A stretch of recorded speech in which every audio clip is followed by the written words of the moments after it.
Peter Kürten, also known as the Vampire of Düsseldorf and the Düsseldorf Monster, was a notorious German serial killer who committed a series of murders and sexual assaults between February and November of 1929 in Düsseldorf, Germany.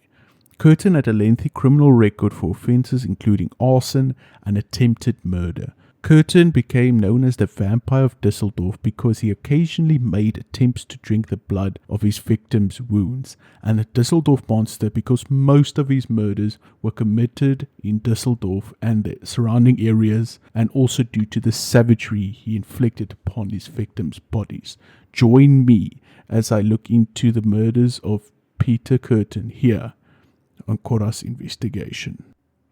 Now, before we get into the crimes committed by Peter, we must first understand his childhood and how he was brought up.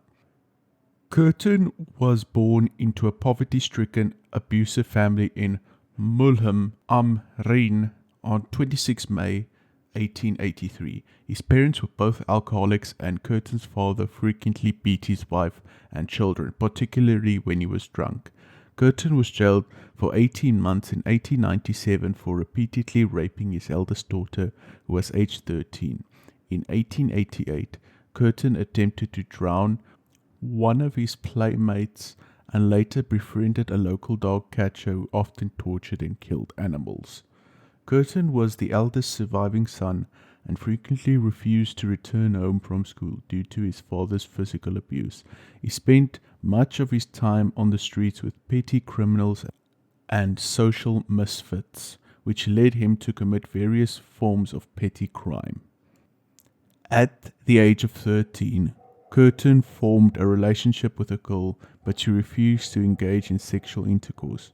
To relieve his sexual urges, he resorted to acts of bestiality with animals, but later claimed he obtained the greatest elation by stabbing them just before achieving orgasm. He began stabbing and slashing animals with increasing frequency to achieve orgasms, but was adamant that it ended when he was observed stabbing a pig. In 1897, Kürten left school and obtained employment as an apprentice molder. He stole all the money in his household and approximately 300 marks from his employer, ran away and began a brief relationship with a prostitute. He was apprehended 4 weeks later and charged with breaking and entering and theft. He was sentenced to 1 month's imprisonment but was released on August 1899, reverting to a life of petty crime. Now let's look at Kürten's first convictions and first murder. Kürten claimed to have committed his first murder on November 1899. In 1930, he confessed to have picked up an 18-year-old girl at Allestrabe and persuaded her to accompany him to Hofgarten. He claimed to have engaged in sex with the girl before strangling her into unconsciousness with his bare hands before leaving the scene, believing her to be dead. Kürten was arrested for fraud in 1900 and later arrested on the same charge, adding charges related to his 1899 Düsseldorf thefts and attempted murder of a girl with a firearm. He was sentenced to 4 years imprisonment in October 1900 and served his sentence in Derendorf, a borough in Düsseldorf. In 1904, Kürten was drafted into the Imperial German Army and deployed in Metz in Lorraine. He began committing acts of arson, which he would discreetly watch from a distance as emergency services attempted to extinguish the fires. He admitted to committing around 24 acts of arson upon his arrest that New Year's Eve due to his desertion. Kürten was tried by the military court and convicted of desertion, multiple counts of arson, robbery, and attempted robbery. He was imprisoned from 1905 to 1913, serving his sentence in Munster, which much of his time spent in solitary confinement for repeated instances of insubordination Kurten later claimed that this period of incarceration was the first encounter with severe forms of discipline, leading to the development of graphic fantasies of striking out at society and killing masses of people. He occasionally spontaneously ejaculated while preoccupied with these thoughts. And now let's look into the victims and the murders of the Düsseldorf Monster. In 1913, Kürten committed his first murder of a 9-year-old girl, Christine Klein, during a burglary in Mollem am Rhein. He strangled Klein and slashed her throat twice with a pocket knife, ejaculating as he heard the blood dripping from her wounds onto the floor by the bed on his hand. The following day, Kürten returned to Cologne to drink in a tavern located directly opposite the murder scene, where he derived an extreme sense of gratification from the general disgust, repulsion, and outrage he had heard from his patrons' conversations. 2 months later, Kürten broke into a home in Düsseldorf and manually strangled Gertrude Franken, ejaculating at a sight of blood spouting from her mouth before leaving the crime scene. He managed to escape from the scene from this attempted murder and earlier murder of Klein undetected. On 14 July, Kürten was arrested for a series of arson attacks and burglaries and sentenced to 6 years imprisonment. He served the sentence in a military prison in Brugge, then part of the German Empire. After being released in April 1921, Kürten relocated to Altenburg, where he initially lived with his sister. Through his sister, Kürten became acquainted with a woman named August Scharf, a sweet shop proprietor and former prostitute who had been convicted of shooting her fiancé to death. 2 years later, Kürten and Scharf married, but Kürten admitted he could consummate their marriage only by fascinating about committing violence against another individual.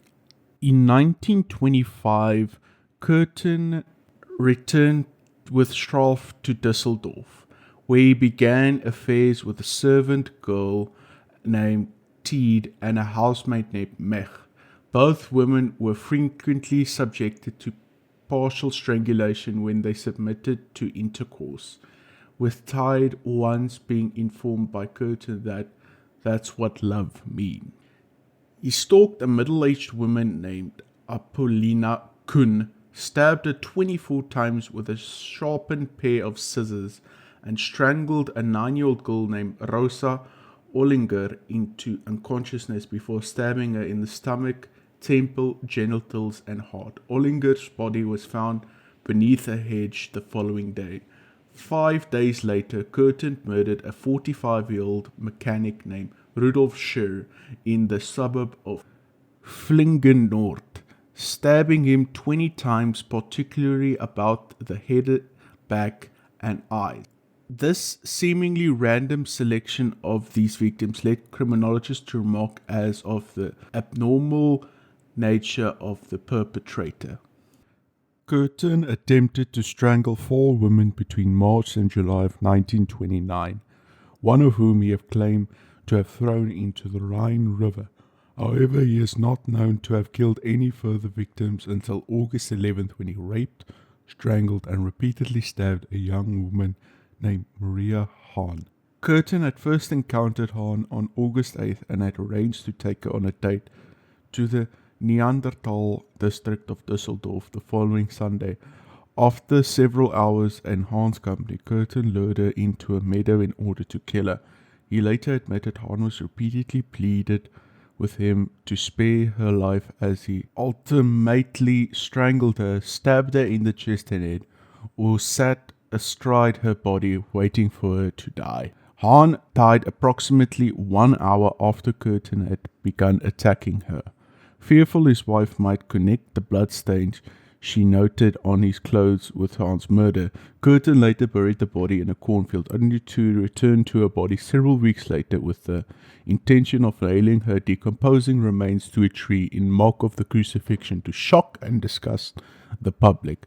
However, Hans' remains proved to be too heavy for Kürten to complete this act, and he simply returned her corpse to the grave before embracing and caressing the decomposing body as he lay beneath her remains. Following the Hahn murder, Kürten changed his choice of weapon from scissors to a knife in an apparent effort to convince police more than one perpetrator was responsible for the unfolding crime spree. In early morning of August 21st, he randomly stabbed an 18-year-old girl, a 30-year-old man, and a 37-year-old woman in separate attacks. All three were seriously wounded and all stated to the police their assailant had not spoken a word to them before he had attacked them. The following day, Kürten accosted a 27-year-old housemaid named Gertrude Schult, whom he openly asked to engage in sex with him. Upon being rebuffed, Kürten shouted, "Well, die then," before repeatedly stabbing the woman in the head, neck, shoulder, and back. Schultz survived her injuries, although she was unable to provide investigators with a clear description of her assailant, beyond assuming his age to be around 40. Kürten attempted to murder two further victims, one by strangulation and the other by stabbing, in September before opting to predominantly use a hammer in his murders. In September 1929, Kürten encountered Ida Reuter, a 31-year-old servant girl at Düsseldorf station. He persuaded her to accompany him to a cafe and walk through the local Hofgarten near Rhine River. Kürten repeatedly struck Reuter's head with a hammer before and after raping her. Reuter regained consciousness and pleaded with Kürten to spare her life, but Kürten simply gave her another hammer blow on the head and misused her. 11 days later, Kürten encountered Elizabeth Dorrier, a 22-year-old servant girl, and struck her head and both temples with a hammer. Dorrier was found in a coma and died from her injuries the following day. On 25th October, Kürten attacked two women with a hammer, both of whom survived. On 7 November 1929, Kürten encountered Gertrude Albermann, a 5-year-old girl in the Flurgen district of Düsseldorf. He seized her by the throat, strangled her, stabbed her 34 times in the temple and chest before placing her body in a pile of nettles close to the factory wall. And now let's look at the investigation and arrest of the Düsseldorf Monster. In late 1929, the murders committed by the individual the press had dubbed the Vampire of Düsseldorf were receiving considerable national and international attention. Due to the sheer savagery of the murders, the diverse backgrounds of the victims, and the differing methods in which they had been assaulted and or murdered, both the police and the press theorized the spate of assaults and murders were in the work of more than one perpetrator. By the end of 1929, Düsseldorf police had received more than 13,000 letters from the public with assistance from the surrounding police forces. As a result of the collective investigation into the killings, more than 9,000 individuals were interviewed, 2,650 other clues were painstakingly pursued, and a list of 900,000 different names were compiled upon an official potential suspect list. 2 days after the murder of Gertrude Albermann, a local communist newspaper received a map revealing the location of the grave of Maria Hahn. In the drawing, Kürten revealed precisely where he had left Albermann's body, which had been found earlier that day, describing the exact position of her corpse, which he had stated could be found face down among bricks and rubble. An analysis of the handwriting revealed the author was the same individual who had anonymously informed the police in the letter dated 14 October that he had killed Hahn and buried her body at the edge of the woods.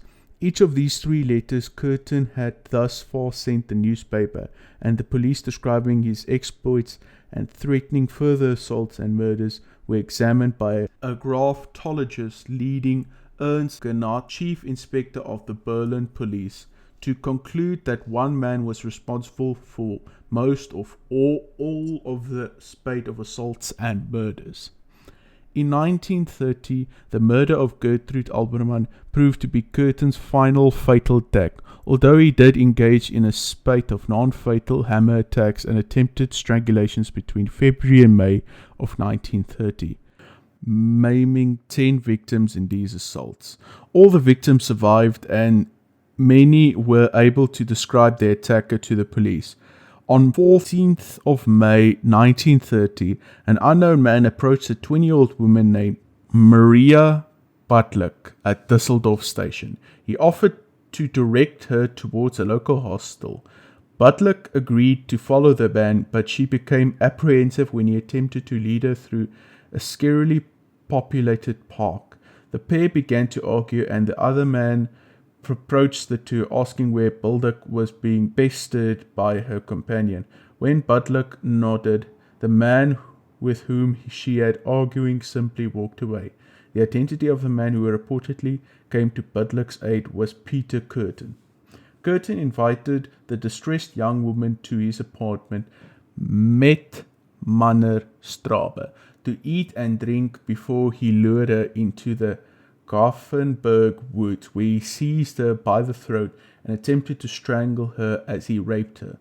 When Butluck began to scream, Kürten released his grip on her throat before allowing her to leave. Although Kürten was not at home when Butluck and Gernot searched his property, he spotted the pair at the communal hallway and promptly left. Knowing that his identity was now known to the police and suspecting that they have been connected to him to the crimes committed by the Vampire of Düsseldorf, he confessed to his wife that he had raped Butluck and that because of his previous convictions, he may receive 15 years penal labor. Kürten was extensively interviewed by Karl Berg as he awaited his trial and execution. Kürten claimed that his primary motive for criminal activity was sexual pleasure, and he associates sexual excitement with violent acts and the sight of blood. He often committed assaults and murders when his wife was working evenings, and the number of wounds inflicted on each victim varied depending on the length of the time it took to achieve an orgasm. The sight of a victim's blood was integral to his sexual stimulation. Kürten was also explained that once he had committed an attack or murder, the feeling of tension would be replaced by one of relief. He used various weapons in his attacks to deceive investigators into believing they were seeking multiple perpetrators, but the weapon used was inconsequential to his ultimate objective of seeing the victim's blood. He admitted that occasionally piercing his female victims was done to feign the act of coitus as a motive for his crimes. However, Kürten contradicted these claims by claiming that his primary motive was to strike back at oppressive society for the injustice of his repeated incarceration throughout his life, and as a form of revenge for the neglect and abuse he had endured as a child. He deliberately broke minor prison rules to ensure that he will be sentenced to solitary confinement to indulge his psychological fantasies. Both Berg and other psychologists concluded that Kürten was not insane, fully able to control his actions, and appreciated the criminality of his conduct. They ruled Kürten legally sane and competent to stand trial. Now we get into the trial of Peter Kürten. In 1931, Peter Kürten was tried in Düsseldorf for 9 counts of murder and 7 counts of attempted murder. He pleaded not guilty by reason of insanity to each charge. Kürten spent the duration of his trial surrounded by a heavily guarded soldier-high iron cage specifically constructed to protect him from attack by the enraged relatives of the victims. The prosecution formally recited each of the charges against Kürten before they recited the formal confession he had provided to the police following his arrest. Kürten explained that his desire for injuring people awoke and the love of setting fire to things awoke as well. He claimed that he had no misgiving in his soul and never thought that he did was bad, even though human society condemned it. Kürten responded to the presiding judge's question as to whether he possessed a conscience at the trial, claiming that he had no remorse. He stated that he enjoyed thinking back at all the details of his deeds and that he would not consider himself to possess a conscience. However, he pressed about his motivation in confessing. Kürten reiterated that he was fond of his wife and that he had done many wrong things and been unfaithful over and over again. To counteract Kürten's insanity defense, the prosecution introduced 5 eminent doctors and psychiatrists to testify. Each testified that Kürten was legally sane and had been in control of his actions and impulses all of the time. Franz Solé testified that Kürten's motivation in his crimes was the desire to achieve sexual gratification he demanded, and that his satisfaction could only be achieved by acts of brutality, violence, and Kürten's knowledge of the pain and misery his actions caused to others. Further evidence of Kürten's awareness was referenced by the preeminent nature of his crimes, his ability to abandon an attack if he sensed the risk of being disturbed, and his acute memory of both his crimes and a chronicle detail. The deaths of the 2 boys of whom Kürten had confessed to drowning at the age of 9 were also disclosed in the first week of the trial. Upon cross-examination, Kürten's defense attorney Alex Werner challenged these experts' conclusion, arguing the sheer range of preservations his client had engaged in was tantamount to insanity. However, each doctor and psychiatrist remained adamant as to Kürten being legally sane and responsible for his actions. In a further attempt to discredit the validity of many of the charges recited at the opening stages of the trial, Werner also questioned whether the occasional physical inaccuracies of the crimes described in the client's confession equated to Kürten having fabricated at least some of the crimes, thus supporting his contention Kürten possessed a diseased mind. Berg conceded that sections of Kürten's confessions were false, but argued that the knowledge he possessed of the murder scenes and the wounds inflicted upon his victims left him no doubt as to his guilt, and that the minor embellishments in his confessions could be attributed to Kürten's narcissistic personality. The trial lasted 10 days, and on 22nd of April, the jury found Kürten guilty of 9 counts of murder and 7 counts on attempted murder. Kürten displayed no emotion during the sentence, but he expressed his ghastliness in his final address. He did not appeal his conviction, but submitted the petition for pardon to the Minister of Justice, who rejected it. And now we get to the final days of the Düsseldorf Monster, Peter Kürten. On July 1st, 1931, Kürten ordered a Wiener Schnitzel and a white wine as its last meal. He requested a second helping, which was granted. On July 2nd, he was beheaded via guillotine at the Kingerpulz prison, Cologne, by Karl Groppler, with a prison psychiatrist and a priest present. Kürten, before his head was guillotined, asked a prison psychiatrist if he could hear his own blood gushing from his neck stump for a moment after being chopped off. Kürten replied that he had no last words and was satisfied with the end of all his pleasures. And that concludes the case of the Monster of Düsseldorf. But yeah, ladies and gentlemen, hope you guys enjoyed this. This is probably my longest video that I've ever created, so yeah, I hope you guys enjoyed this one. Not sure what I'm going to do next, but if you guys got any suggestions, please be sure to let me know. Hope you guys enjoyed it. Until then, peace and cheers.